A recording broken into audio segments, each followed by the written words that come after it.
Baik, Assalamualaikum warahmatullahi wabarakatuh. Selamat pagi dan selamat malam, juga selamat tahun baru untuk semuanya. Terima kasih untuk waktunya dan pada pagi hari ini kita akan kembali melanjutkan materi kita mengenai pajak penghasilan pasal 21. Pada materi sebelumnya kita sudah mempelajari bagaimana subjek, objek ya, kemudian juga dasar pengenaan pajak untuk pajak penghasilan. Sekarang lebih spesifik kita masuk ke bagaimana mekanisme subjek objek DPP untuk PPh 21 ini. Nah, sebagai pendahuluan di sini dikatakan bahwa pemotongan pajak atas penghasilan sehubungan dengan pekerjaan, jasa atau kegiatan dengan nama dan dalam bentuk apapun yang diterima atau diperoleh wajib pajak orang pribadi dalam negeri. Nah, jadi PPh 21 ini adalah merupakan tujuannya adalah untuk eh, pemotongan pajak yang bersumber dari penghasilan, yang bisa bersumber dari penghasilan ini bisa dari pekerjaan berupa gaji, honor, upah ya. Seperti minggu lalu saya sampaikan ada perbedaan antara gaji dengan upah ya dan juga honor. Kalau gaji itu adalah untuk karyawan yang tetap ya atau pekerja dengan waktu yang tidak tertentu, sudah tetap ya. Kemudian kalau upah itu dengan PKWT yang tertentu artinya ada batas waktu. Kemudian untuk honor artinya bisa berupa pekerjaan jasa atau di luar main company mereka seperti itu ya.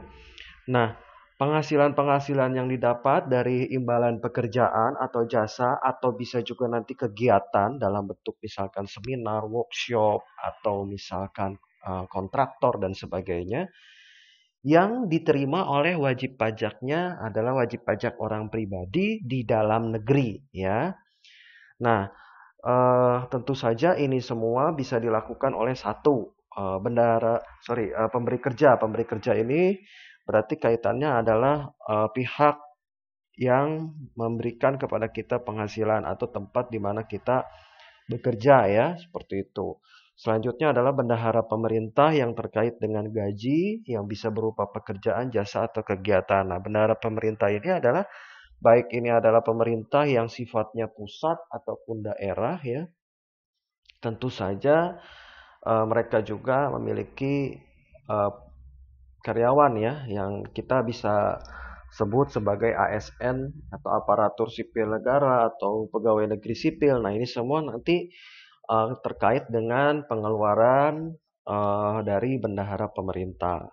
Selanjutnya ada lagi dana pensiun, ya, dana-dana pensiun atau badan lain yang sifatnya bisa membayarkan uang pensiun, ya.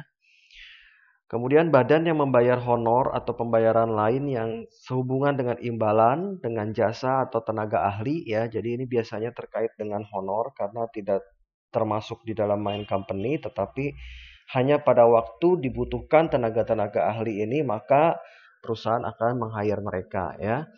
Kemudian berikutnya ada lagi penyelenggara kegiatan yang melakukan pembayaran sehubungan dengan suatu kegiatan ya. Kegiatannya bisa macam-macam ya, bisa berupa seminar, workshop, kontraktor atau seperti apapun event ya yang terkait dengan adanya penghasilan seperti itu ya. Nah, eh oke, jadi seperti tadi memperjelas penghasilan yang dimaksud ini bisa berupa gaji, upah, honor, tunjangan, pensiun atau pembayaran apapun ya dengan nama apapun ya. Nah, saat terutangnya bisa dia itu adalah saat yang lebih dahulu antara akhir bulan diterimanya pembayaran atau akhir bulan diperolehnya penghasilan. Tentu saja jika kita gaji, kemudian upah, honor itu pasti akan dipotong bersamaan dengan pembayaran dari imbalan tersebut ya, entah itu gaji, upah, honor, biasanya itu akan dibayarkan langsung ya, dipotong langsung dari gaji kita, dari upah kita atau dari honor kita ya. Tetapi misalkan kalau untuk kegiatan-kegiatan tertentu seperti yang sifatnya tentatif, yang tidak tidak rutin, maka tentu saja itu nanti akan waktunya tidak bisa kita tentukan per akhir bulan atau awal bulan ya, mengikuti periode di mana kita mendapatkan penghasilan tersebut ya. Sekilas perbedaan nanti antara PPh 21 dengan 26, yaitu PPh 21 ini adalah fokusnya terhadap WP-nya di dalam negeri ya. Sementara PPh 26 itu adalah subjek pajaknya ini adalah luar negeri ya.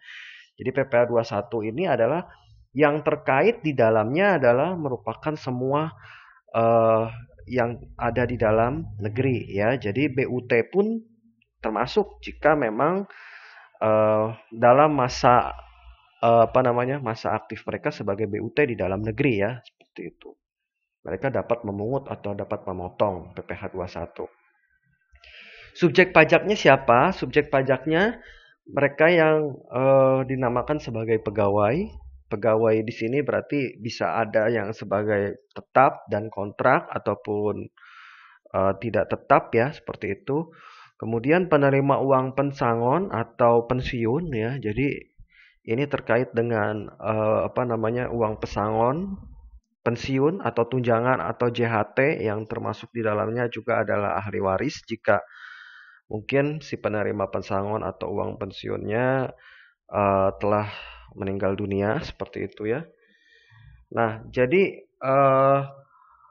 nanti kita lihat mekanismenya seperti apa untuk pesangon dan pensiun ini ya. Kemudian berikutnya adalah bukan pegawai tetapi mereka bisa melakukan pemberian jasa. Dalam hal ini berarti kaitannya adalah dengan honor ya.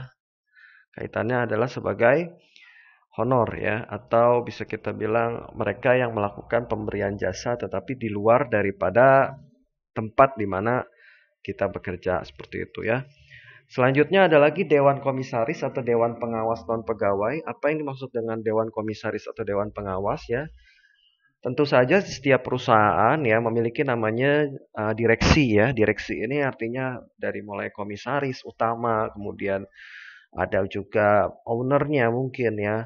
Kemudian mereka yang duduk di jajaran komisaris itulah ya yang menerima penghasilan dari tunjangan jabatan mereka sebagai dewan komisaris atau dewan pengawas.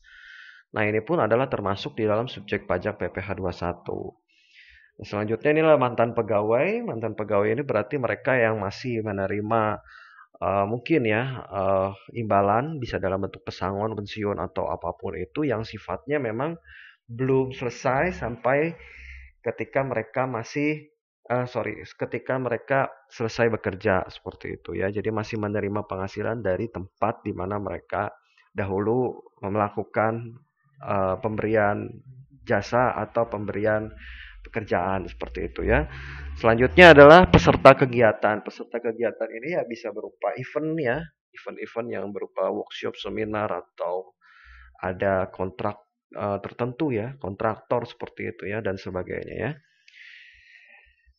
Oke, kita lihat kembali di sini untuk subjek pajak ya, subjek pajak yang tadi kita sudah sebutkan, kita highlight seperti apa bukan pegawai tetapi mereka melakukan pemberian jasa. Nah, di sini diperjelas bisa berupa tenaga ahli ya. Tenaga ahli ini kita tentu saja tidak selalu kita gunakan. Tenaga ahli ini tentu saja tidak selalu kita fungsikan ya. Jadi tenaga ahli ini bisa dikatakan sebagai pengacara, akuntan, arsitek, dokter, konsultan, notaris, penilai, aktuaris. Nah, ini tentu saja saat-saat tertentu ya.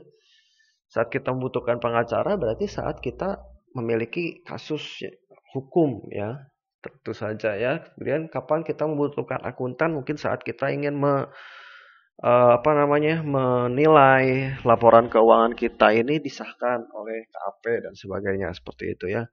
Arsitek ini berarti ya saat kita melakukan pembangunan. Dokter mungkin terkait nanti jika ada pegawai yang sakit kemudian nanti diklaim asuransi atau BPJS-nya dan sebagainya ya. Nah, pekerja seni ya seperti artis, komedian ya, kemudian penari dan sebagainya ya, olahragawan, atlet tentu saja ya. Dalam hal ini bisa jadi atletnya bukan atlet yang menerima penghasilan tetap ya, tetapi mereka di-hire untuk kebutuhan tertentu ya. Penasihat, pengajar, pelatih, penceramah, penyuluh, moderator, pengarang, peneliti, penterjemah, pemberi jasa di dalam segala bidang yang terkait dalam suatu kepanitiaan, agen iklan, pengawas atau pengelola proyek, pembawa pesanan atau perantara, petugas penjajah barang dagangan, petugas dinas luar asuransi, distributor MLM, direct sales, dan sebagainya. Ini adalah kriteria dari mereka yang bukan pegawai tetapi dapat memberikan pemberian jasa atau dapat memberikan eh, ya kegiatan yang bersifat jasa, ya. Pengecualian dari PPh 21 ini adalah untuk pejabat negara yang sifatnya dari negara asing atau bukan dari Indonesia, bisa berupa diplomat, konsulat, atau perwakilan dari organisasi internasional. Ya, jadi di sini otomatis karena namanya saja negara asing atau perwakilan organisasi internasional, mereka tidak berdiri di bawah negara Indonesia ya tentu saja. Jadi mereka pasti bukan WNI dan juga mereka tetap bertempat di Indonesia, tetapi mereka tidak memiliki penghasilan di luar jabatan. Artinya yang mereka kerjakan memang murni adalah sebagai perwakilan dari negara asing atau perwakilan dari organisasi internasional tersebut ya. Seperti itu. Kemudian mengapa seperti perwakilan dari negara asing seperti diplomat, konsulat jenderal, kemudian untuk staf-staf dari organisasi internasional ini tidak dimasukkan ke dalam unsur PPh 21 karena kita mengetahui ya bahwa yang disebut dengan hubungan bilateral atau yang kita sebut dengan hubungan diplomatik itu lebih penting daripada hanya sekedar teks ya, seperti itu. Untuk objek pajaknya, kalau tadi subjek itu berarti siapa, kalau objek pajaknya berarti apa ya. Tentu saja yang termasuknya adalah penghasilan pegawai tetap, penghasilan teratur, penerima pensiun. Jadi sifatnya kalau dia teratur atau kalau dia rutin ya menerima uh, pensiunannya. Selanjutnya adalah pembayaran yang sekaligus dari uang pesangon, pensiun, THT, JHT selepas 2 tahun sejak berhenti bekerja ya. Kalau dibayarkan sekaligus pun tetap nanti akan ada perhitungan. Selanjutnya adalah upah pegawai tidak tetap atau tenaga kerja lepas secara harian, bisa yang secara mingguan, bisa secara bulanan ya. Bisa sifatnya satuan, bisa sifatnya borongan ya. Jadi ini tergantung dari kebutuhan karena namanya juga adalah upah pegawai tidak tetap atau yang disebut dengan tenaga kerja lepas ya. Imbalan kepada bukan pegawai yang melakukan pemberian jasa, imbalan pada peserta kegiatan, penghasilan anggota Dewan Komisaris atau Dewan Pengawas, pembayaran kepada mantan pegawai, penarikan dana pensiun oleh pegawai. Dikecualikan untuk PPh 21 ini adalah 1. Santunan asuransi kecelakaan, kesehatan, asuransi jiwa, dwiguna, dan asuransi beasiswa. Jadi untuk asuransi kita tidak dikenakan tambahan PPh 21. Selanjutnya adalah natura. Nah, apa ini natura? Natura ini bisa berupa fasilitas ya, fasilitas-fasilitas yang diberikan oleh perusahaan. Nah, natura ini nanti tentu harus kita kelompokkan lebih jauh. Natura seperti apa yang dibebaskan dari PPh 21, tetapi ada natura-natura tertentu juga nanti yang akan bisa termasuk atau tergolong ke dalam PPh 21 seperti itu. Iuran kepada dana pensiun, THT, JHT dibayar oleh pemberi kerja ya. Jadi sifatnya di sini adalah iuran untuk dana pensiun yang bisa dibayarkan sifatnya sekaligus atau tidak ya. Nanti tergantung ya. Kita lihat ada unsur apa yang akan membedakan antara uang pensiun yang dimasukkan ke dalam PPh 21 ataupun ada yang dikecualikan sebagai objek dari PPh 21. Kemudian selanjutnya ada lagi zakat atau sumbangan keagamaan wajib. Jadi semua sumbangan keagamaan tidak dikenakan PPh 21 dan beasiswa ya. Nah, natura atau fasilitas atau kenikmatan yang diperhitungkan sebagai penghasilan itu bisa diberikan oleh bukan wajib pajak, bisa diberikan oleh wajib pajak yang dikenai PPh final atau wajib pajak yang menggunakan norma perhitungan khusus. Nah, ini nanti akan kita terkait ke dalam rekonsiliasi fiskal ya. Nah, ketentuan-ketentuannya nanti lebih jauh ya tentu saja. Kita hanya masih berada di PPh 21 yang basicnya ya. Nah, apa sih yang disebut dengan natura atau fasilitas ya atau kenikmatan lain? Jadi ini biasanya yang diberikan oleh perusahaan sebagai merupakan fasilitas ya untuk para pegawai atau untuk para karyawannya ya, bisa berupa apa? Contohnya meals atau makan catering atau ya makan siang atau terserah mungkin kita bilangnya catering seperti itu ya, atau mungkin juga jemputan atau mungkin tunjangan rumah dinas untuk mereka yang menduduki posisi tertentu ya dan sebagainya. Oke, di sini ada objek PPh 21 yang final. Nah, artinya final ini artinya mereka langsung dipotong pada saat itu ya. Nah, jadi apa saja yang termasuk final? Penghasilan tidak tetap atau tidak teratur yang menjadi beban APBN atau APBD, dana pensiun yang dialihkan dengan membeli anuitas umur hidup, uang tebusan pensiun, dan uang pesangon.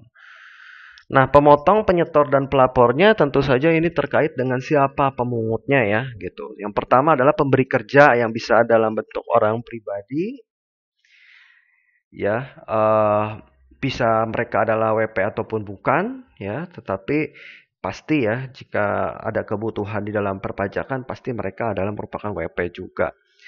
Kemudian bisa berupa badan yang memotong, ya, itu tentu saja atau BUT, ya.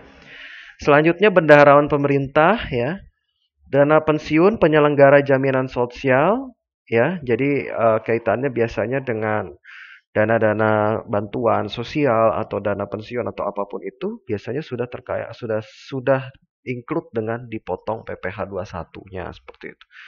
OP atau badan yang melakukan pembayaran kepada wajib pajak dalam negeri yang melakukan pekerjaan bebas atau subjek pajak luar negeri serta penyelenggara dari kegiatan.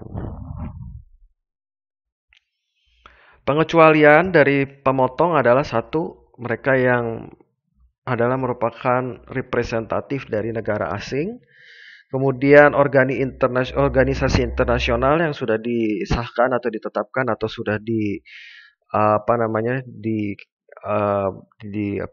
divalidasi oleh Menteri Keuangan. Kemudian pemberi kerja orang pribadi yang tidak melakukan kegiatan usaha atau pekerjaan bebas ya.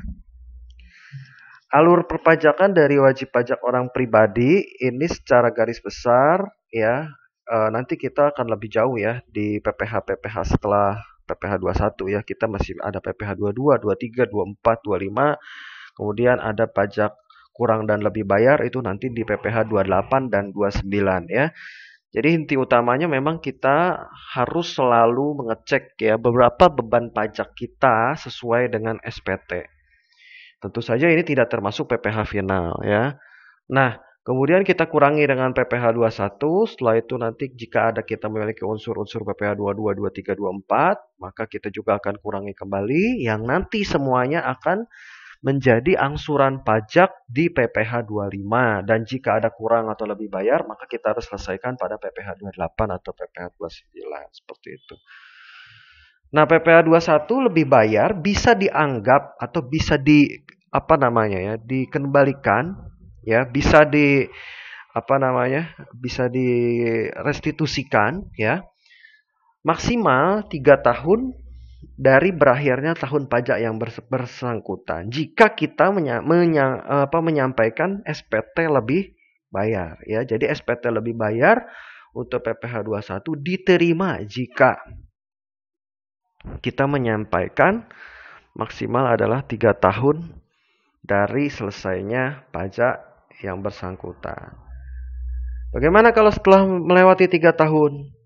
Ya, maka akan ada peneguran secara tertulis dan pelaporan tidak dianggap sebagai SPT PPh ya.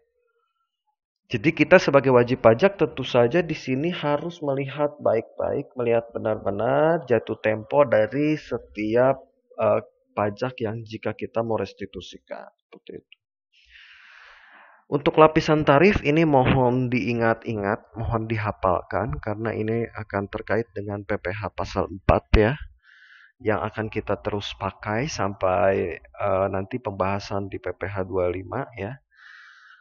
Untuk lapisan dari kena pajak, penghasilan kena pajak itu untuk 0 sampai 50 juta ini tarifnya adalah 5% ya. Selanjutnya di atas 50 sampai 250 itu 15%. Di atas 250 sampai 500 juta itu adalah 25%, di atas 500 juta ini adalah 30%. Nah, perlu diingat bahwa tarif yang berlaku ini itu adalah tarif progresif ya. Artinya tarif progresif itu sebagai contoh kita mendapati penghasilan kita misalnya 500 juta. Maka tidak langsung kita dipotong 25% ya. Tidak seperti itu mekanismenya, tetapi kita akan progresif. Progresif itu misalkan dari 500 juta, kita untuk yang 50 juta pertama dipotong 5%.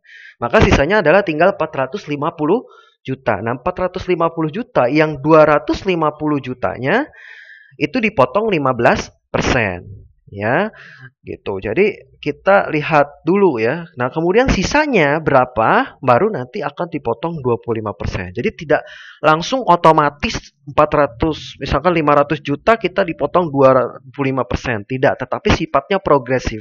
50 juta pertama dipotong 5%, kemudian 250 juta pertama dipotong 15%, selanjutnya sisanya dipotong 25%, ya. Jika masih ada kelebihan sampai di atas 500, nanti tentu saja tarifnya akan menjadi 30%. Seperti itu ya. Kepemilikan NPWP ini sangat penting di dalam proses pemotongan pajak ya, khususnya untuk PPh. Kenapa? Karena bagi mereka yang tidak memiliki NPWP, maka lapisan tarifnya akan dikenakan 20% lebih tinggi dari normal. Oke? Ya. Nah, jadi pengenaan tarif lebih tinggi ini tidak berlaku untuk objek PPh 21 yang sifatnya final, tetapi untuk yang sifatnya tidak final, ya, itu tentu saja akan dikenakan. Dan untuk yang sifatnya rutin itu tentu saja akan dikenakan, ya. Jika NPWP diperoleh di tengah-tengah tahun berjalan, maka bagaimana nanti kita akan menghitung untuk periode berikutnya. Jadi tidak berlaku ya. Tidak berlaku surut atau tidak bisa kita anggap sampai periode akhir itu kita anggap mereka masih belum memiliki NPWP. Seperti itu ya. Dan atas pajak yang lebih bayar dibebankan di periode sebelumnya di tahun berjalan dapat dijadikan dasar untuk mengurangi pajak di periode setelahnya. Jadi kalau kita punya lebih bayar seperti mekanisme dari pajak penghasilan, bahwa kita bisa merestitusikan atau mengurangi pajak pada periode setelahnya ya. Dasar pengenaan pajak atau yang kita sebut sebagai penghasilan kena pajak ya untuk PPh 21 ini, jika itu untuk pegawai tetap dan jika itu adalah untuk penerima pensiun yang sifatnya berkala, maka PKP ini sumbernya itu adalah dari neto.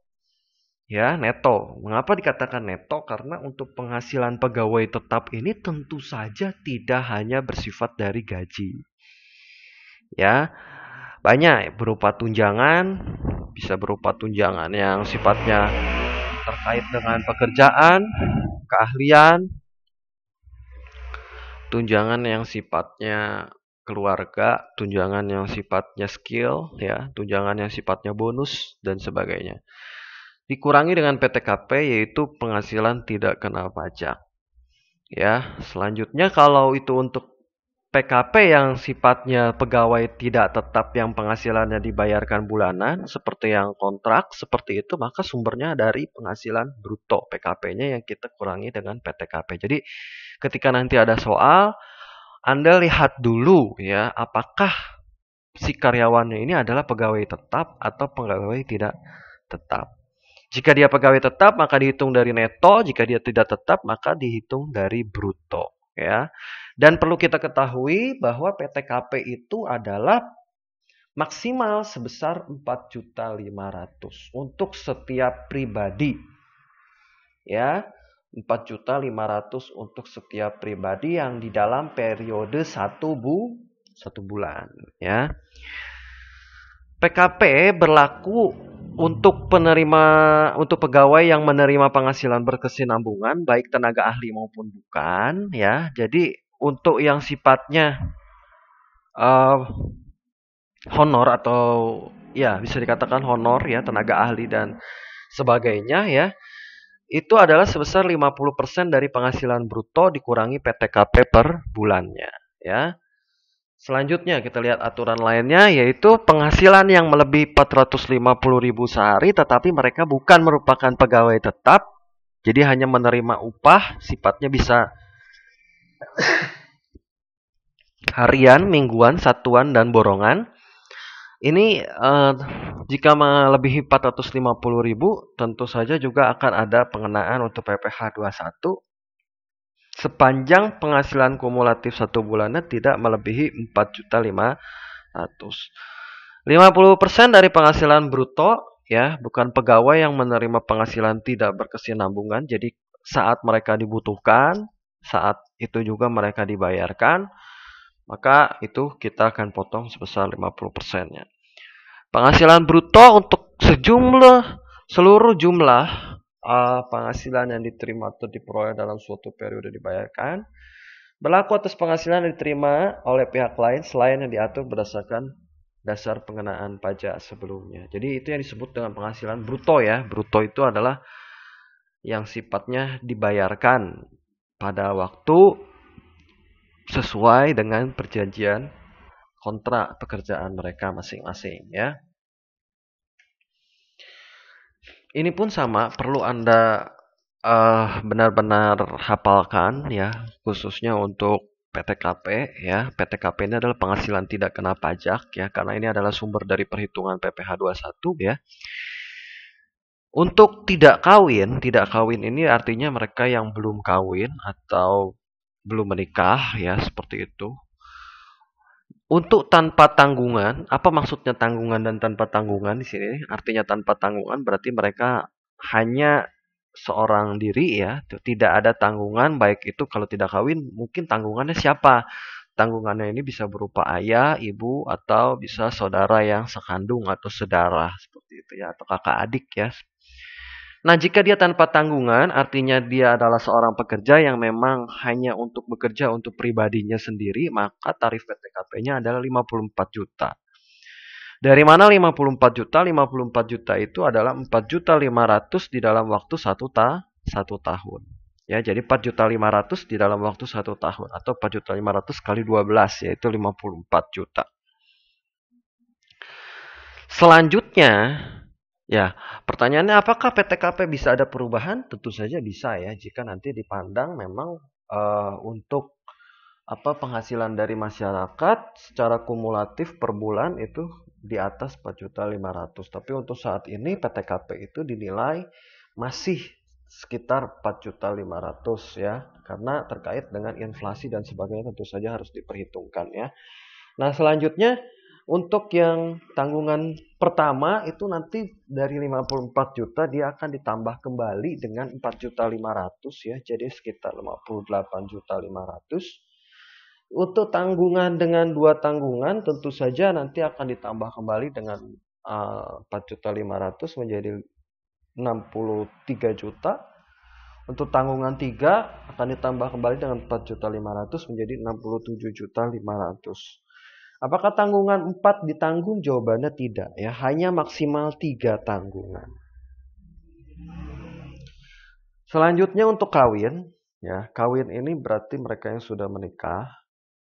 Untuk suami ya, K0-nya ini karena dia sudah dipastikan juga pasti menanggung istrinya seperti itu. Jadi untuk K0-nya ini adalah 58.500.000 untuk suami, tetapi untuk istri tetap 54 ya.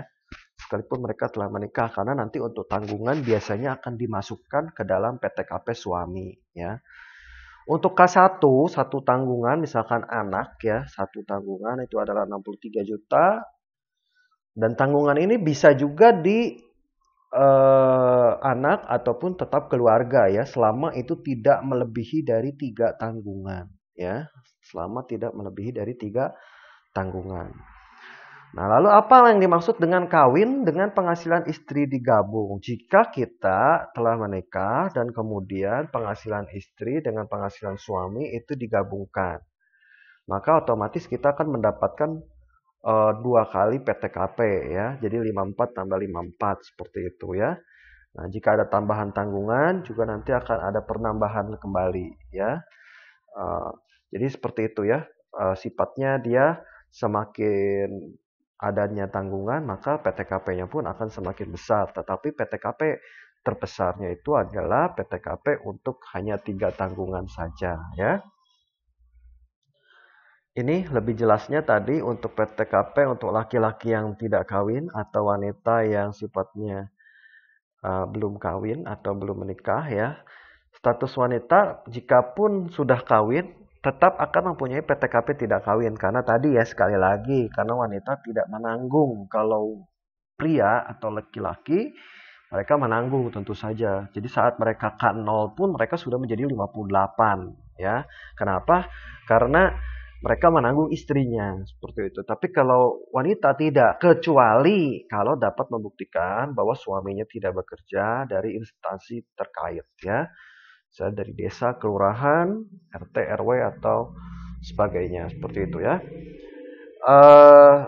Ini adalah penjelasannya ya, lebih jelas yang tadi saya jelaskan. Jadi ketika kita memiliki satu tanggungan berarti dari 54 ditambah 4.500.000 jadi 58.500. Ketika kita punya 2 tanggungan 54 tambah 4.500.000 tambah 4.500.000 jadi 63. Ketika kita memiliki 3 tanggungan berarti 54 juta ditambah 4.500.000 tambah 4.500.000 tambah 4.500.000 menjadi 67.500.000 ya.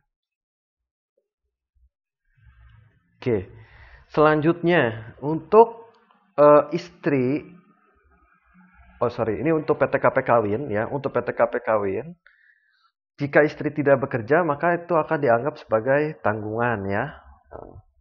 Kemudian kawin dengan satu tanggungan otomatis akan menambah PTKP sebesar 4.500.000 sampai pada maksimal 3 tanggungan ya. Nah, bagaimana jika penggabungan ya, artinya penggabungan penghasilan ya. Nah, penggabungan penghasilan ini adalah untuk PTKP untuk istri yang bekerja pada suatu pemberi kerja yang tidak digabungkan dengan suami. Yang digabung dengan PTKP suami itu hanya yang bekerja pada lebih dari satu pemberi kerja dan atau istri yang memiliki usaha atau penghasilan yang digabung dengan penghasilan suami. Jadi biasanya kalau memang di perusahaan memang istri dan suaminya bekerja pada perusahaan yang berbeda, itu terpisah PTKP-nya. Tetapi jika misalkan istri selain dari penghasilan dari tempat dia bekerja atau dia memiliki pekerjaan lain yang sifatnya penggabungan penghasilan dengan suami, maka nanti ada PTKP khusus untuk penghasilan yang digabung dengan suami, seperti itu ya. Nah, ini adalah aturan-aturan terkait dengan PTKP ya. Jadi ketika ada tanggungan ya berarti nanti bisa menambah jumlah PTKP itu sebesar 4.500.000 per tanggungan ya. Oke, nanti tata cara perhitungannya kita akan lihat pada slide berikutnya. Nah, ini secara garis besar ya. Perhitungan itu kita awali dengan penghasilan bruto. Penghasilan bruto itu nanti kita akan kurangi dengan biaya jabatan. Apa itu biaya jabatan? Jadi biaya jabatan ini adalah setiap orang yang bekerja dianggap bahwa mereka memiliki yang disebut dengan jabatan. Apapun itu profesinya, apapun itu pekerjaannya, mereka memiliki jabatan. Nah, besarannya adalah sebesar 5% dari penghasilan bruto yang 500.000 per bulan maksimal atau 6 juta 1 tahun. Ya, jadi besaran dari biaya jabatan yang diperhitungkan itu adalah 5% dari penghasilan bruto sampai batas 500.000 per bulan atau 6 juta per tahun. Ya, jadi kita akumulasikan saja nanti apakah biaya jabatan itu berapa. Ya. Selanjutnya untuk berikutnya kita kurangi lagi dengan iuran dana pensiun, JHT, THT yang sifatnya dibayar sendiri. Ya. Untuk penghasilan bruto tentu saja tidak hanya dari gaji ya. Bisa juga dia bersumber dari penghasilan berupa tunjangan lain, bisa juga JHT, THT yang dibayarkan oleh perusahaan. Nah, tetapi ini karena ada yang dibayarkan perusahaan dan ada juga yang dibayarkan sendiri. Nah, tentu saja di sini kita melihat yang dibayarkan sendiri. Ya, kita kurangi dengan apa yang kita bayarkan sendiri ya. Selanjutnya kita akan memperoleh yang disebut dengan penghasilan neto. Nah, inilah yang nanti akan menjadi sumber kita untuk kita bisa menghitung berapa PPh kita setelah nanti kita akan kurangi dengan PTKP ya. Nah, nanti kita lihat berikutnya. Penghasilan neto nanti akan kita kurangi dengan PTKP. PTKP itu adalah tadi masuknya klaster mana, masuknya kategori mana, seperti itu. Nah, kita mendapatkan yang kita sebut dengan PKP. PKP ini adalah penghasilan kena pajak. Nah, penghasilan kena pajaklah yang akan kita kalikan dengan tarif. Jika kita masih memiliki penghasilan sampai 50 juta, maka tadi 5%, di atas 50 juta sampai 250 juta, maka 15%, di atas 250 juta, maka nanti akan menjadi 25%, di atas 500 juta menjadi 30%, seperti itu. Maka kita mendapatilah pajak terutang kita, PPh 21 kita, selama periode yang ditentukan. Seperti itu ya. Ini tadi yang saya katakan sebagai penghasilan bruto dari pegawai tetap ya. Selain dari gaji pokok bisa berupa tunjangan-tunjangan yang dibayarkan oleh perusahaan, bisa berupa uang rapel, bisa imbalan tahunan, bisa berupa natura. Imbalan tahunan ini bisa berupa bonus ya.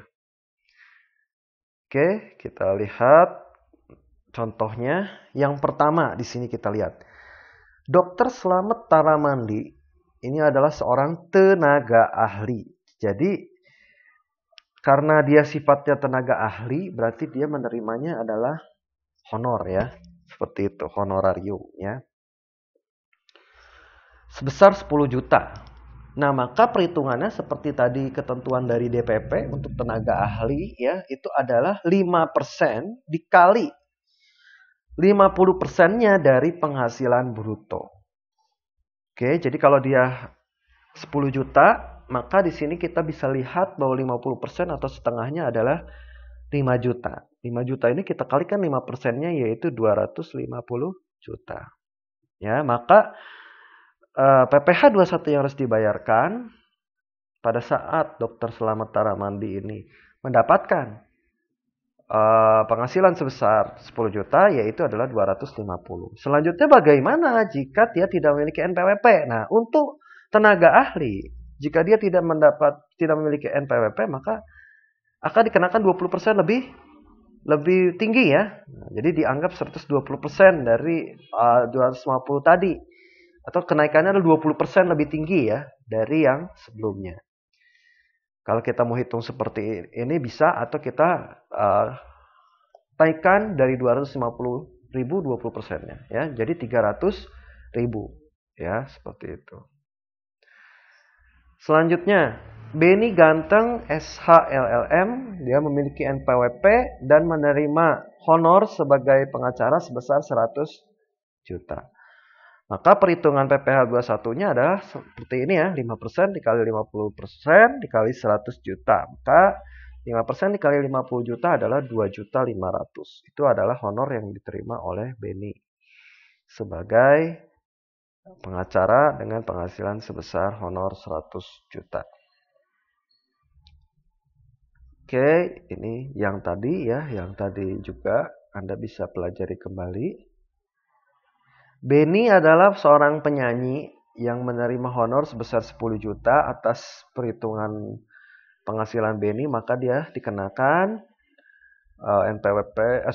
pasal 21, PPh pasal 21 sebesar 500.000. Jika tidak, maka akan dikenakan 20% lebih tinggi, jadi 600.000 ya. Itu adalah perhitungan untuk tenaga ahli atau yang sifatnya menerima honor atau bukan pegawai ya, perlu digarisbawahi, bukan pegawai. Oke. Ini bisa nanti Anda pelajari ya.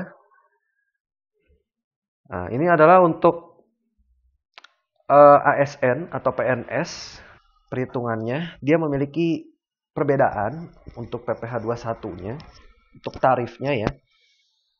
Kalau untuk normal kita, warga negara sipil yang selain dari PNS ya. 0 sampai 50 juta tadi kita mendapatkan 5%. Tapi untuk PNS 0 sampai 50 juta itu adalah total dari penghasilan bruto ya, berarti 0%. Tidak ada perhitungannya ya. 5% itu adalah untuk penghasilan sebesar 50 sampai 100 juta. 15% adalah 100 juta sampai 500 juta, 25% adalah untuk yang 500 juta ke atas. Jadi masih lebih rendah dibandingkan dengan yang non ASN ya. Ini untuk pensiunnya sebesar 0% untuk yang penghasilan brutonya sebesar 50 juta dan 5% untuk yang di atas 50 juta. Oke, sekarang kita lihat kembali perhitungan untuk PPh 21. Arbi pada tahun 2017 menerima atau memperoleh gaji sebesar 6 juta rupiah dan membayarkan iuran pensiun yang ditanggung sendiri sebesar 250.000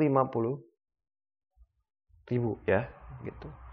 Dan Arbi sudah menikah dan punya 2 orang anak. Artinya Arbi ini secara kategori PTKP dia adalah K2 ya. Bagaimana perhitungan PPh 21-nya? Maka gaji Arbi pertama tadi adalah 6 juta. Kemudian kita karena di sini tidak mendapati ada penghasilan lain, maka kita anggap ini sebagai ya, jika dia Arbi ini adalah sebagai karyawan tetap, maka kita anggap sebagai neto. Jika Arbi adalah karyawan non tetap, berarti kita anggap sebagai penghasilan bruto. Kita hanya mendapatkan sumber 6 juta seperti ini ya. Pengurang itu adalah biaya jabatan. Biaya jabatan tadi adalah 5% dikali 6 juta. 5% dikali 6 juta. Kita mendapati 300.000. Selanjutnya di sini iuran pensiun ya selalu dibayarkan sebesar 250. Ya. 250. Maka total pengurangnya adalah 550. Nah, total penghasilan neto yang diterima oleh Arbi itu adalah 5.450. Ini adalah neto yang diterima oleh Arbi. Untuk setahun maka kita akan kalikan 12. Kita kalikan 12 menjadi 65.400. Nah, selanjutnya karena sifat Arbi ini adalah K2, maka dari yang PTKP sendiri ditambah PTKP kawin 4.500.000 dan 2 anak yaitu 9 juta. Maka total untuk K2 kita bisa rinci seperti ini atau langsung saja kita gunakan PTKP K2 yaitu senilai 67.500.000. Nah, di dalam hal ini karena nilai PTKP lebih besar daripada nilai penghasilan, kita lihat di sini ya, nilai PTKP lebih besar daripada nilai penghasilan, maka untuk PPh 21 pada bulan yang berjalan dia tidak dikenakan, ya. Artinya tidak dikenakan bukan berarti dia tidak melapor, tetapi dia tetap melaporkan. Hanya PPh 21-nya karena sifatnya PTKP di atas penghasilan, maka nihil. Nihil itu artinya tidak ada yang perlu dibayarkan. Ingat bahwa PPh 21 itu akan mulai dibayarkan pada saat penghasilan lebih besar daripada PTKP. Jadi baru nanti akan ada muncul penghasilan yang akan kita kenakan dengan tarif jika penghasilan lebih besar daripada PTKP. Ya. Selanjutnya kita akan lihat untuk kasus yang memiliki PPh 21 ya. Harun ini pada tahun 2017 memperoleh gaji sebesar 10 juta dan membayar uang pensiun yang ditanggung sendiri sebesar 500.000. Arbi telah menikah, punya 2 orang anak. Ini pun sama. Memiliki 3 orang anak di sini ya harusnya. Memiliki 3 orang anak. Ya. Memiliki 3 orang anak. Dan bagaimana perhitungannya? Jadi pertama kita tentukan dulu penghasilan apa saja yang dimiliki oleh Harun. Pertama adalah 10 juta ini adalah untuk penghasilan dari Harun. Selanjutnya kita kurangi dengan biaya jabatan yaitu sebesar 5% dari 10 juta yaitu 500.000. Iuran pensiunnya adalah 500.000 yang dibayarkan, jadi total pengurangnya adalah 1 juta, maka total penghasilan netonya adalah 9 juta. 9 juta ini kita kalikan dalam 12, kita kalikan setahun yaitu menjadi 108 juta. Nah, 108 juta ini nanti kan kita kurangi dengan PTKP. PTKP-nya yaitu termasuk K3 ya, kawin dengan 3 tanggungan, yaitu 72 juta. Nah, dalam hal ini dia masih memiliki lebih. Artinya total penghasilan dalam waktu 1 tahun masih lebih besar dibandingkan PTKP dalam waktu 1 tahun. Berapa lebihnya? Yaitu sebesar 36 juta. Nah, karena tarif dari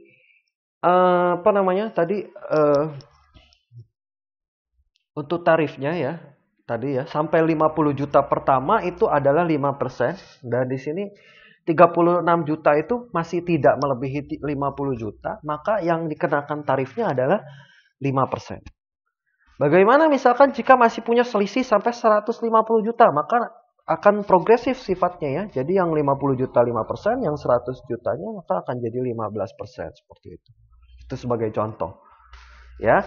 Jadi di sini karena tidak melebihi 50 juta, maka tentu saja penghasilan kena pajaknya adalah 36 juta langsung dikalikan 5% saja, yaitu sebesar 1.800.000.